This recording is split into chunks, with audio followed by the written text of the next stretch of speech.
Albert Einstein once said, everybody's a genius, but if you judge a fish by its ability to climb a tree, it will live its whole life believing that it is stupid.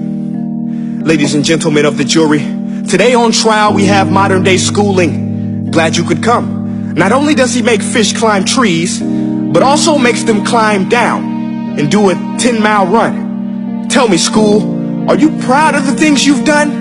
Turning millions of people into robots, do you find that fun? Do you realize how many kids relate to that fish swimming upstream in class, never finding their gifts, thinking they are stupid, believing they are useless? Well, the time has come, no more excuses. I call school to the stand and accuse him of killing creativity, individuality, and being intellectually abusive.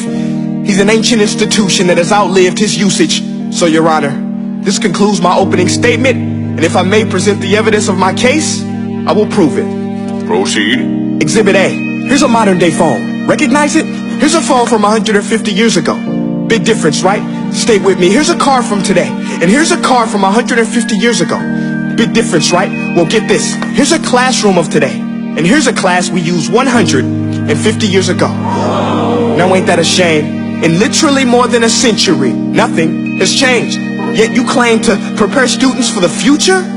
But with evidence like that, I must ask, do you prepare students for the future or the past? I did a background check on you and let the record show that you were made to train people to work in factories, which explains why you put students in straight rows, nice and neat, tell them sit still, raise your hand if you want to speak, give them a short break to eat, and for 8 hours a day, tell them what to think. Oh, and make them compete to get an A. A letter which determines product quality, hence grade A of meat.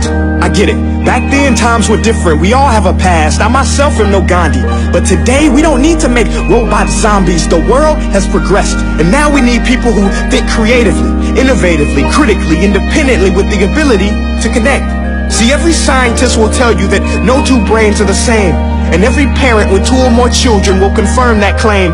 So please explain why you treat students like cookie cutter frames or snapback hats, giving them this one-size-fits-all crap. Watch your language. Sorry, Your Honor, but if a doctor prescribed the exact same medicine to all of his patients, the results will be tragic. So many people will get sick, yet when it comes to school, this is exactly what happens. This educational malpractice, where one teacher stands in front of 20 kids, each one having different strengths, different needs, different gifts, different dreams, and you teach the same thing the same way?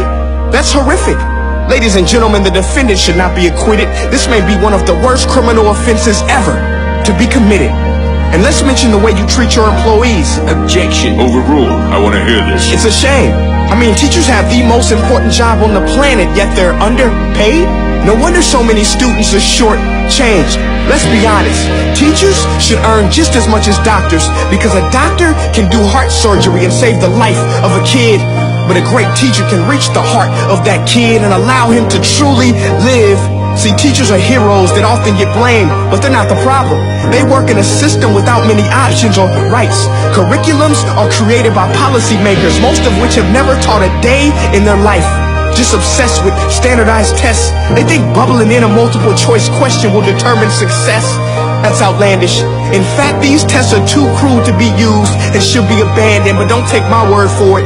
Take Frederick J. Kelly, the man who invented standardized testing, who said, and I quote, "These tests are too cruel to be used and should be abandoned." Ladies and gentlemen of the jury, if we continue down this road, the results will be lethal. I don't have much faith in school, but I do have faith in people. And if we can customize healthcare, cars, and Facebook pages, then it is our duty to do the same for education, to upgrade and change it, do away with school spirit, because that's useless.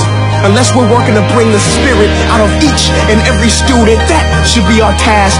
No more Common Core. Instead, let's reach the core of every heart in every class. Sure, math is important, but no more than art or dance. Let's give every gift an equal chance. I know this sounds like a dream, but countries like Finland are doing impressive things. They have shorter school days. Teachers make a decent wage. Homework is non-existent, and they focus on collaboration instead of competition. But here's the kicker, boys and girls. Their educational system outperforms every other country in the world. Other places like Singapore are succeeding rapidly. Schools like Montessori, programs like Khan Academy. There is no single solution, but let's get moving. Because while students may be 20% of our population, they are 100% of our future. So let's attend to their dreams, and there's no telling what we can achieve. This is a world in which I believe, a world where fish are no longer forced to climb trees. I'll rest my case.